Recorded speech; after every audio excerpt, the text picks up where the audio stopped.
ਜੀ।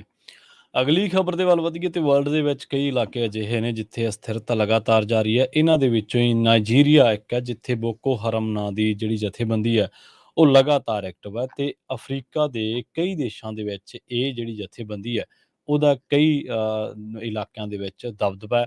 ਕਈ ਇਲਾਕੇ ਅਫਰੀਕੀ ਦੇਸ਼ਾਂ ਦੇ ਇਹੋ ਜਿਹੇ ਨੇ ਜਿੱਥੇ ਬੋਕੋ ਹਰਮ ਦੀ ਜਥੇਬੰਦੀ ਦੀ ਮਜ਼ਬੂਤ ਪਕੜ ਮੰਨੀ ਜਾਂਦੀ ਹੈ। ਹੁਣੇ ਨਾਈਜੀਰੀਆ ਦੀ ਏਅਰ ਫੋਰਸ ਨੇ ਇਸ ਅੱਤਵਾਦੀ ਜਥੇਬੰਦੀ ਬੋਕੋ ਹਰਾਮ ਦੇ ਟਿਕਾਣਿਆਂ ਤੇ ਏਅਰ ਸਟ੍ਰਾਈਕਸ ਕੀਤੀਆਂ ਨੇ ਤੇ ਇਹਨਾਂ ਦੇ ਵਿੱਚ 100 ਤੋਂ ਜ਼ਿਆਦਾ ਅੱਤਵਾਦੀ ਮਾਰਨ ਦਾ ਦਾਅਵਾ ਕੀਤਾ।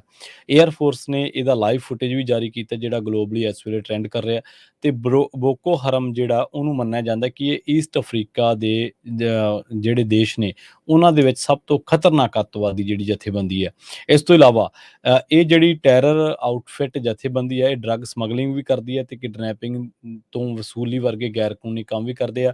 ਮੀਡੀਆ ਰਿਪੋਰਟਾਂ ਦੇ ਮੁਤਾਬਕ ਬੋਕੋ ਹਰਾਮ ਦੇ ਜਿਹੜੇ ਅੱਤਵਾਦੀ ਆ ਉਹਨਾਂ ਦੀ ਲੋਕੇਸ਼ਨ ਇੱਕ ਇੰਟੈਲੀਜੈਂਸ ਰਿਪੋਰਟ ਤੋਂ ਮਿਲੀ ਸੀ।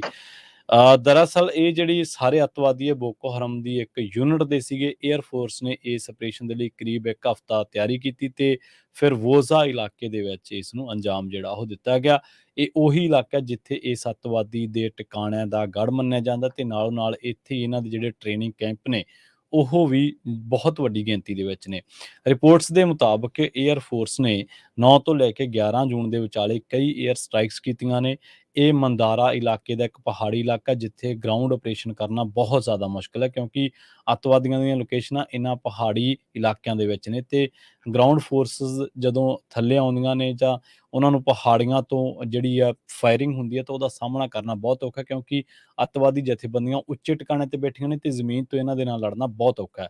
ਸੋ ਇਹ ਖੂਫੀਆ ਜਿਹੜੇ ਸੋਰਸਿਸ ਨੇ ਉਹਨਾਂ ਦੇ ਮੁਤਾਬਕ ਜਿਸ ਲੋਕੇਸ਼ਨ ਤੇ ਆਪਰੇਸ਼ਨ ਕੀਤਾ ਗਿਆ ਉੱਥੇ ਬੋਕੋ ਹਰਮ ਦਾ ਇੱਕ ਤਕੜਾ ਹੋਲਡ ਹੈ। ਜਦੋਂ ਏਅਰ ਸਟ੍ਰਾਈਕ ਕੀਤੀਆਂ ਗਈਆਂ ਤੇ ਉੱਥੇ ਵੱਡੀ ਗਿਣਤੀ ਦੇ ਵਿੱਚ ਦੱਸਦੇ ਆ ਕਿ 1000 ਤੋਂ ਵੱਧ ਉੱਥੇ ਟ੍ਰੇਨੀ ਅੱਤਵਾਦੀ ਜਿਹੜੇ ਆ ਉਹ ਲੁਕੇ ਹੋਏ ਸਨ ਤੇ ਇੱਥੇ ਵੱਡੀ ਗਿਣਤੀ ਦੇ ਵਿੱਚ ਜ਼ਖੀਰਾ ਵੀ ਜਿਹੜਾ ਉਹ ਇਸ ਅੱਤਵਾਦੀ ਜਥੇਬੰਦੀ ਦਾ ਸੀਗਾ।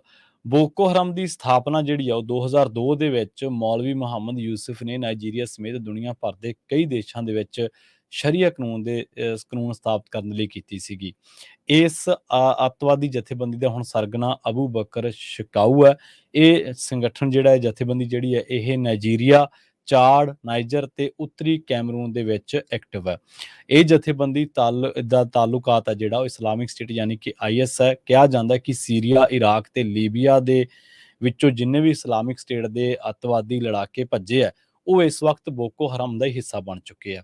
ਬੋਕੋ ਹਰਮ ਨਾਈਜੀਰੀਆ ਦੇ ਵਿੱਚ ਇਸਲਾਮੀ ਸ਼ਾਸਨ ਯਾਨੀ ਕਿ ਸ਼ਰੀਆ ਕਾਨੂੰਨ ਸਥਾਪਿਤ ਕਰਨਾ ਚਾਹੁੰਦਾ ਹੈ। ਇਹ ਕੁੜੀਆਂ ਨੂੰ ਸਕੂਲ ਭੇਜਣ ਤੇ ਨਾਈਜੀਰੀਆ ਦੇ ਵਿੱਚ ਵੈਸਟਰਨ ਐਜੂਕੇਸ਼ਨ ਦੇ ਖਿਲਾਫ ਆ। 2015 ਦੀ ਗੱਲ ਹੈ ਜਦੋਂ ਇਸ ਜਥੇਬੰਦੀ ਨੇ ਨਾਈਜੀਰੀਆ ਦੀਆਂ ਕਰੀਬ 300 ਸਕੂਲੀ ਵਿਦਿਆਰਥਣਾਂ ਤੇ 93 ਔਰਤਾਂ ਨੂੰ ਕਿਡਨੈਪ ਕਰ ਲਿਆ ਸੀ ਤੇ ਇਸ ਤੋਂ ਬਾਅਦ ਇਹਨਾਂ ਨੂੰ ਛੁਡਾ ਵੀ ਲਿਆ ਗਿਆ ਸੀਗਾ। ਜੀ।